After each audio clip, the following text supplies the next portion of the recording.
Yeah, just sick. All right, and that little bit of blurb aside from Brandon, welcome to another Nerds at Night YouTube video. It's actually been a while for us, so we'll get started. This is Kid Thunder DJ, and Fire 47. all right, as you've seen, we're back in the land of Sega Genesis after a couple of games being in the more modern era. And tonight's game is Maximum Carnage, based off of the Spider-Man and Venom comic series, obviously. This game came out in the mid-90s and was unique in a lot of ways, one of which it was one of the first games to, if not the first game to feature the symbiotes in any capacity. And second, it had just a ton of guest characters if you look here now. Now, most of the guest characters were available as these little icons you'd find that would give you like a one-time benefit, but they also played major roles in cutscenes as well. Now, when you get into the game proper, Braden, don't skip any opening intro. I want to point out how they did the cutscenes in this game. So you got a chance to familiarize yourself with it a little bit. What was your initial, first 5 minutes of playing it? What did you think? Very much just like a classic arcade game, basically, on the home version. Yep, and this game definitely played a lot like the Konami classics, as we called them, arcade games that were out at the time. The 1 to 4, sometimes more player beat 'em up games like X-Men, Ninja Turtles, Simpsons, Captain America and the Avengers, which also got a home port. So go ahead and start the game. Now, this game was unique in a lot of ways beyond just the fact that it featured the symbiotes. Now, first of all, and this is pretty standard for the time anyway to have static cutscenes, but they really tried to capture comic page feels here. Yeah, I can see that.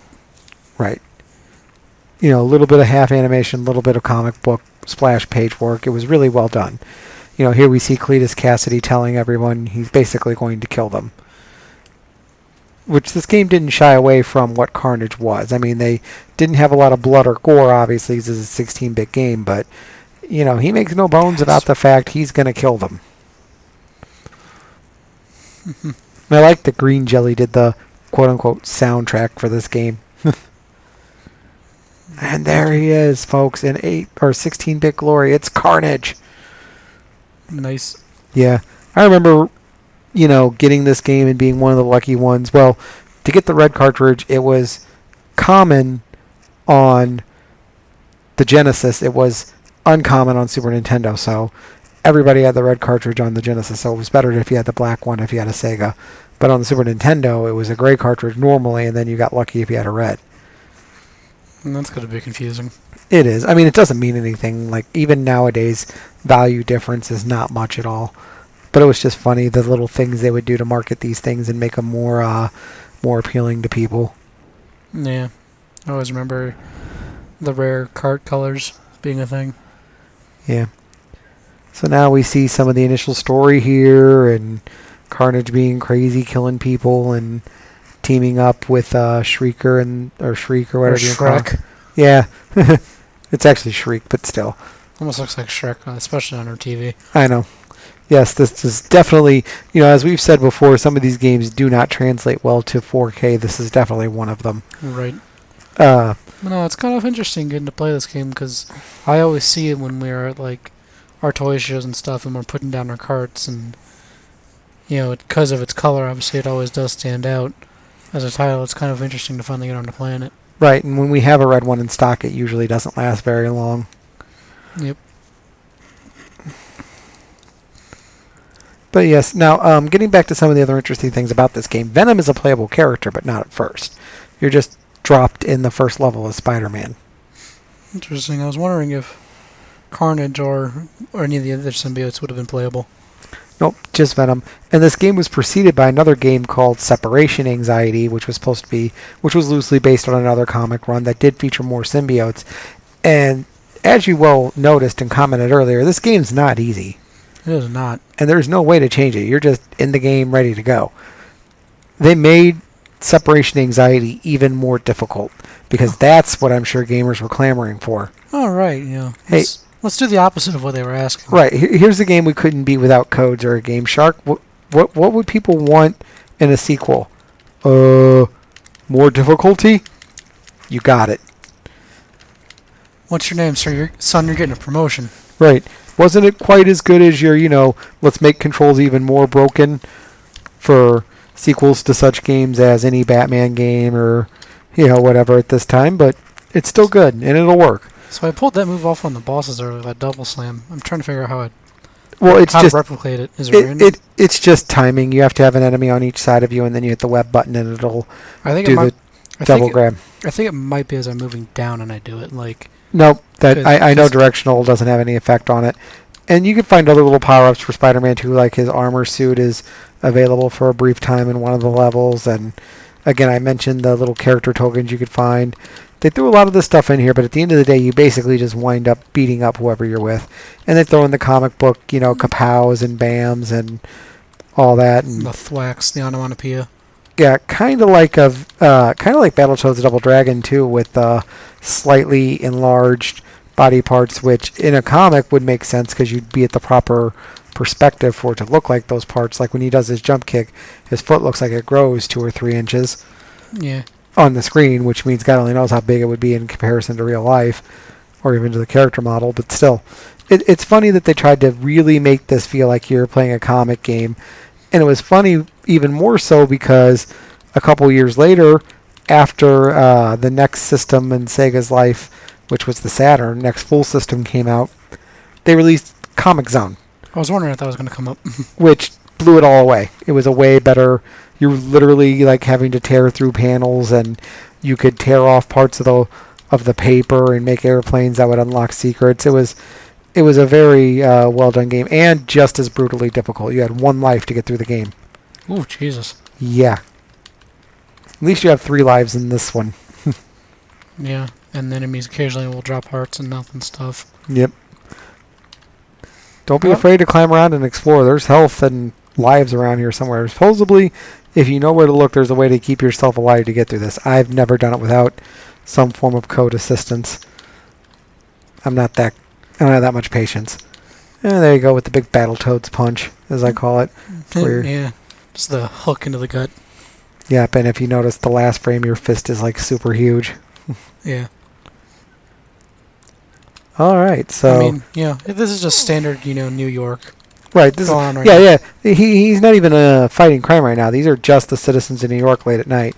The same 4 guys keep magically reappearing. Sometimes 2 of them at the same time to beat them up. It's great. And that was the funny thing about games from this era. They wanted it to be full of enemies, but they really weren't smart enough to just invent, kind of like the open world games, obviously, where your enemies could be any random thug or criminal. So in this one, it's just these very generic characters. And if you played The Tick, they had a lot of the same looking character models. It was funny. But most of these guys look like they were just, render rejects from Streets of Rage. Yeah, I can get that. It's the Blue Gang. The biker or the skater dude always kind of reminds me of oh god, I can't remember his name. The biker guy, or Casey, I think, right, from TMNT. The Yeah. biker guy, is that his name? Sure. Actually, he kind of reminds me of Ice-T back in the day. Maybe. Like, I'm going to beat you up and then I'm going to rap about it. If our sound's coming through, it's odd playing with it muted on us. It is. We'll figure out how to get it to where we can pipe sound through accordingly. But until then, it's not like we're missing much. It's, green. Oh, shit. Green Jelly doing the soundtrack or not. Now, here's your first set of sub-bosses, just twin random girls. Which literally means... I think a lot of these boss choices were done by this game to F with you, because literally... That? Yes. Literally, if you lose, it's you got your butt handed to you by 2 girls. Well, I wasn't even going to say that. I was just going to say the cheap shit of... Hey, watch your mouth. Of them just, destroying you. Language! Alright, Cap. There's a little Captain America joke for our friends. Really, the strategy for these 2 is simple. Is basically do what you're doing. Keep them from getting on... Or keep them from attacking you at the same time from each side. So you got to dodge and weave basically like you're doing. And then eventually you'll line them up either for that sweet double grab, or you'll just do enough damage where one will die and then you can take out the other. Yeah, I got one almost out. Yeah, there she goes. What block is that too? That does that thing there? Right. Let me use the outside edges of my hands that are very proportionally small, even to my own body, because that will stop someone who's supposed to have superhuman strength relative to his size. That's a way to think it through, Marvel. And LJN, which is a division of Acclaim. People who abominated several titles when they had the chance. I'll never forgive Acclaim for what they did to classic wrestling. They had the Legends of Wrestling series. They had literally upwards of 60 of the truest legends of wrestling. Couldn't make, out of 4 or 3 tries, couldn't make one good game. Like, not even one passable game. You know, I would have taken the passables tranny with just, the slight hint of Adam's apple. If it was overall That was there. close. Oh, that was close. Wait, did I say that out loud? Shit. No. You already broke the seal, so... There you go. Now you're learning how to do it. Okay, it was because I kept trying to jump off at the same time. Oh, yeah. 9 times out of 10, if you fail this, you're going all the way back to the street. Oof. You're not getting lucky and landing on one of the... Because if you notice, as you start going up more, some of those window ledges on single windows are landable. Ooh, what the hell? You hit the edge. Which I shouldn't have. Again, see, like, this is what I was talking about earlier, how this is so annoying. It is. They did not make this game easy on purpose. Their goal is to make you hate life because you're Spider-Man. And let's face it, if there was one Marvel hero who constantly seems like he hates his life, it's Spider-Man. But then again, he's like, what, 15? Whoa. Hey, look, it's Doppelganger. I told you, man, they love their cameos in this game. Just out of nowhere. Oh, yeah, here you go. Let's knock you down some more. There you go. Here's one of your Rogues Gallery members. Ah, get away from me, creepy motherfucker. Sorry. Yay, good lord. you did it. No accuracy at all. You didn't attack. Yeah. Could I actually attack Doppelganger if I tried No. to? Or is it just there for the fun? Oh. Nope. Oh, okay, now Don't feel bad if you die. I think you're supposed to here. Or in one of the battles with him, you're supposed to die. That doesn't mean don't fight him. I'm not trying to. I'm trying to... Whoa, what the... Ledges are a thing. Well, not even that. I just suddenly leapt like 5 miles farther than I ever have before. With one jump. I'm trying to see if I can web him. You can't. He's got 6 arms. What makes you think you're going to be able to web him and hold him? Other than you just got Superman punched in the face. Okay, you got him down enough where now you got to deal with her. Yeah, with my... Oh, do it. And that's your score. Oh, you earned a continue. Praise the Lord. You've earned a continue, which is good because we're only about halfway through the scheduled episode. Right, I was going to say, man, viewers are going to love seeing those levels again. So I didn't realize I did continue, so that actually is pretty nice. I thought it was quite literally you had these 3 lives. No, I think you had to score enough points to get a continue. I don't think you get one given off the bat. Well, yeah, I didn't either. Or, I didn't in the first run. I lost my 3 lives and had to redo it. But yes, oh, come on. He's brutal, man. And I think when you actually have to fight him all the way to the end later in the game, he's even worse. Paw. Oh, you killed him. Nice. Oh, and now she's just going to do that. Yeah. And there's my last life. Nope. You actually ended the level. That's nice. Get me pictures of Carnage. Yep. There he is. There's Carnage. You know, yeah, looking at it on our record screen, it looks more true to original graphics. This did look really good for the era. I mean, they were really trying to make this feel like it was the characters that they were supposed to be. Because, you go look at, like, even the first X-Men game, not Clone Wars, because they learned their lesson. And we'll play those in a few weeks. In the coming weeks, I should say. But for this one, they really tried to make these guys look spot on. Yeah, go ahead and A through. I was wondering if I froze on me there. Oh, more thugs. Ribs. And all I could think was, I haven't had a McRib in forever. I love that bit. But you don't want to eat his McRib. It's all full of webbing. All right, let's go. Yeah, it's weird how In the start, they And by the way, like I said, talking about the tick earlier, they copy like these transition screens and everything. It's yeah, like how you just flat fall when you land, which would mean in reality your feet just basically exploded underneath you. I think you have to web up a little bit before you can climb up on those. Did I just kick off the enemy? Oh yeah, you can do that kind of stuff. Oof.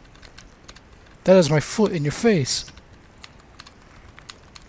I like the few frames in this where your blue matches the blue of the wall, so it just looks like your fist is floating in the air. Yeah, it's really kind of confusing. It's not as noticeable when I'm watching this on the record screen, which should translate this down to a more normal resolution for this game. Oh, great, yeah, she's back. They nerf them a little bit, so you're fine.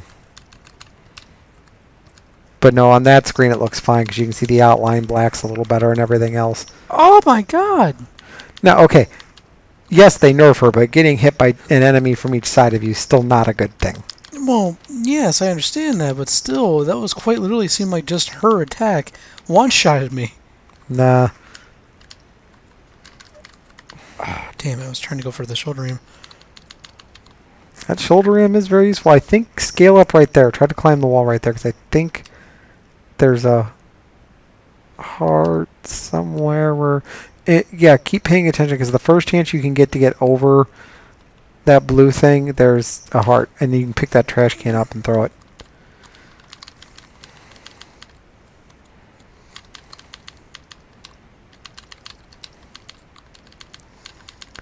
Now you see, dodges like that were pretty inventive for the time, too, where you could just do that backflip over everyone.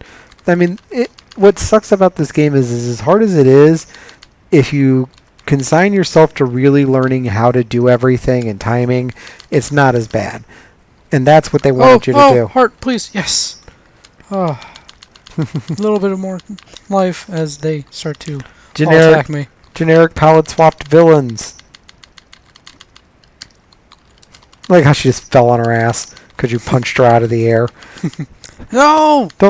Didn't you? Stupid long range, come on. Didn't you love life before physics were a thing? Oh, of course. All right, here, let me see. Let me take a run. Let me see if I can find some of the secret stuff I remember being in here. Anyway, had you cleared this level, you would have gotten to Venom. Ah, dang. Who plays pretty close to Spider-Man. He's got a little bit more power to him and a little bit more reach, but... I also figure he's a bigger target, so... Yeah. It's going to be easier for enemies to hit him. Oh, and it is. Ooh.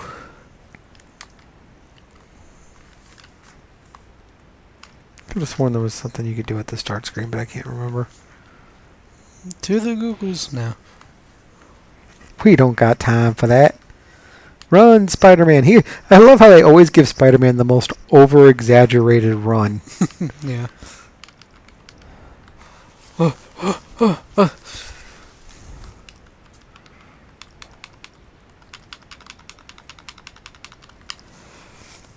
One thing I do like is that they actually have unique names for all of these characters, trying to differentiate them some, on the health bars. Yeah, they were trying to do that. I mean, it gave it a little bit more depth so they could save money with palette swaps, but it's still palette swaps. Well, yeah, it is, but I mean, at least they're trying. You know what I mean? As well as the fact that the health bars in general are a nice touch. They are actually, because usually you don't know how many hits it takes to beat someone. And that can get annoying because then you're left kind of wondering... Am I doing any damage? Right. And something like that, that's kind of one of my key issues with something like the Monster Hunter series. Yeah. Is that they have health bars, but... It's not detailed. Between that and it's also it never seems like they flinch in any sort of way. So between not really being able to see the health bars if they have one... and that fact that they don't almost ever flinch from your attacks, it makes it so hard to tell if you're actually even doing anything. It's just never been an enjoyable game to me. But we're getting off track here with that. Yep, so big news tomorrow for anybody who paid attention to the last podcast. The arcade cabinet we're going to start building, the remaining parts should be in, with the exception of one speaker wire, which doesn't, is not mission critical. If I really wanted to make a cheap temporary, I could take a pair of otherwise bad headphones, cut off the headphone part, and just strip the wire and use it to connect because it uses a 3.5 millimeter jack. So, wow, it just sounded like a huge geek. I was gonna say, tech talk, folks, have fun. If you can decipher all that. Yeah. I just realized, God, I just showed how bad of an electronics geek I used to be. Well, not really, because that's pretty entry level stuff. Back in our day, which now just makes me sound like a mean old, guy, and I am. But a lot of us would do that. You learned how to strip and remount speaker wire because I was about to say, well, yeah, I hope you finished that thought. I had to do it all slow and methodical like an old man. It was part of the bit. Yeah, that's it.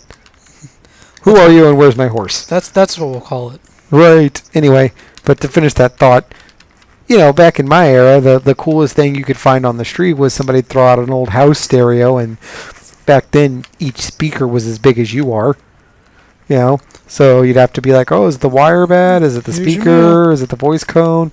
Whatever. So, you learning to strip speaker wire at a young age, it was just kind of a necessital skill.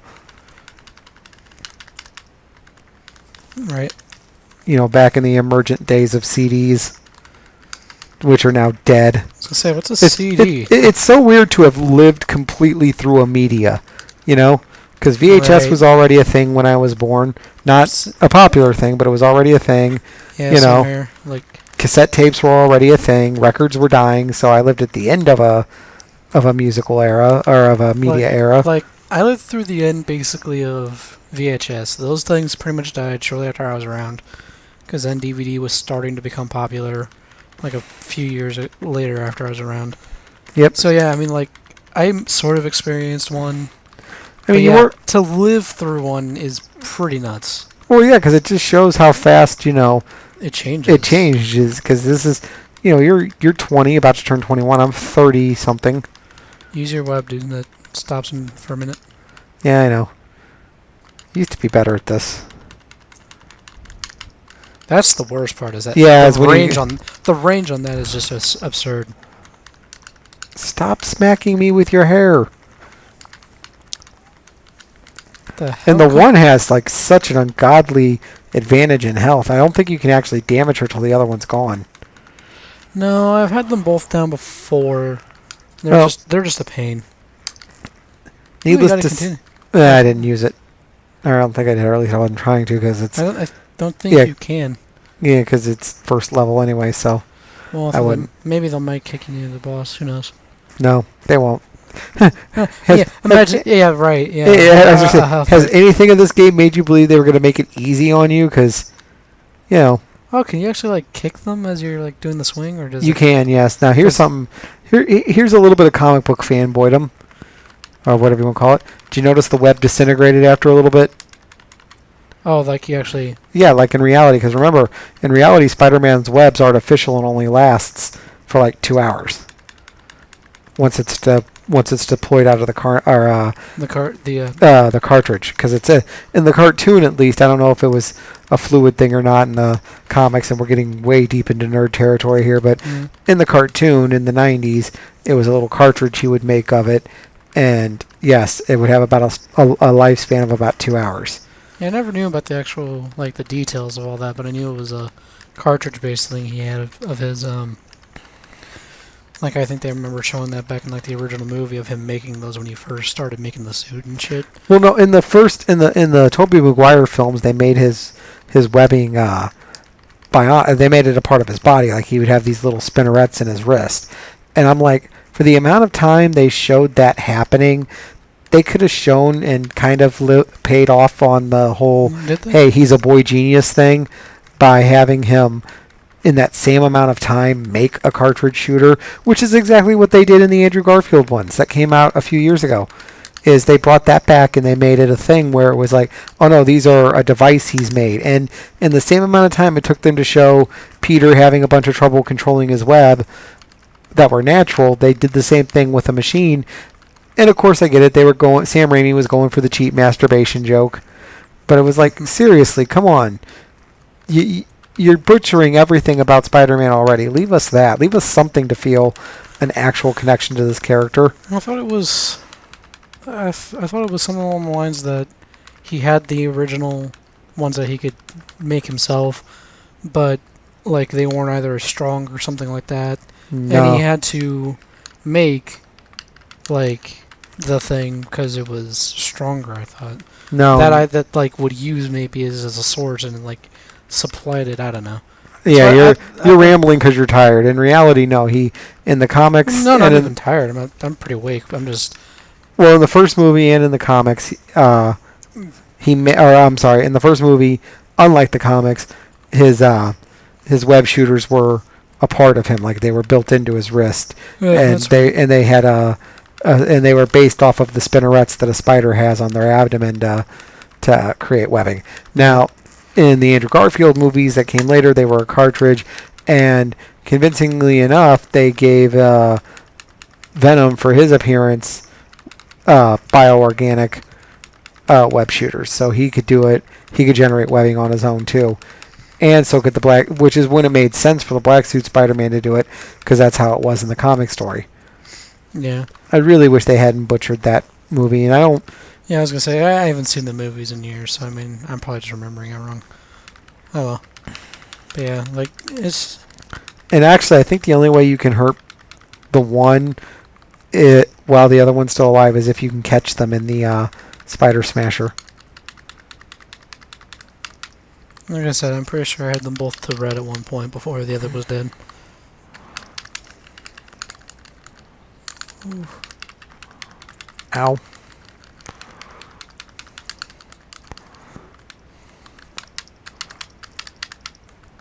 Quick, get him. They're too far. One's too far away. Yeah, it's such a really finicky move to pull off, but when you do, it's actually really cool.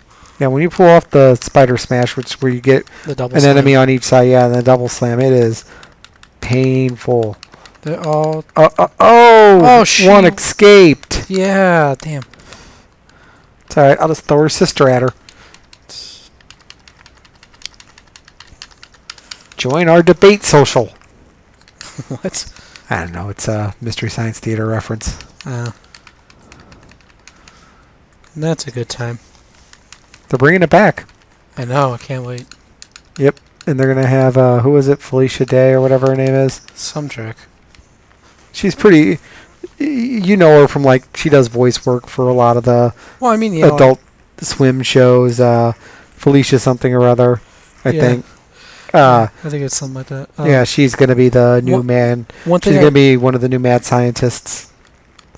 I thought she was actually one of the people that talked about it on, or that would Watch the movies? No. right. No, she's... What I noticed here, by the way, since we're on this, when you do your swing, for one, don't jump, and then hold up as you do it, and that actually moves you up more than just swinging straight to the right. I was noticing that, like, that issue earlier, and that helps a lot. Shoot. Oof. That was my fault. I To the knew... left.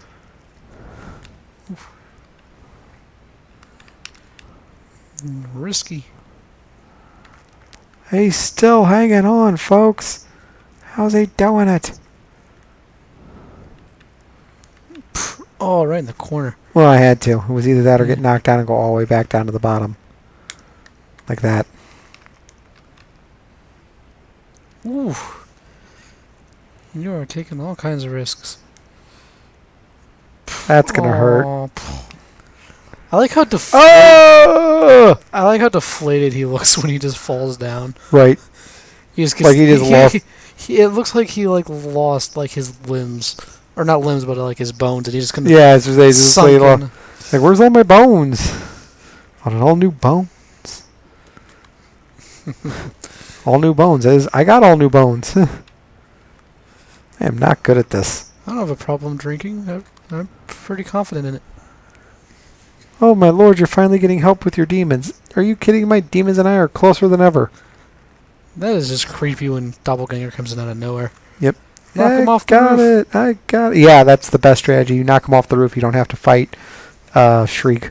So yeah, that's Shrek. Let's see if I can trap him in the side to do that. Yeah, Doppelface. It's best to try, like lure him to the left, but don't. Ooh, Jesus! You almost knocked off all his health already. Ah. There we go. I got enough damage. Oh yeah, you just knocked him out. So I mean, yeah, that does it depends on where he's. I think it depends on where he's at on screen. They threw tons of little things like this in here, so it's hard to remember what is what anymore because it's been so many years. But yeah, so now I'm at the level. I really want to give it like another 10. Like try to get through this level real fast if I can. If I have to continue, I'm going to stop. But I wanted to get to Venom. But I mean, Venom just plays like a bigger, blacker Spider-Man. For those who like Cards Against Humanity. Right. I was gonna say that's a nice reference.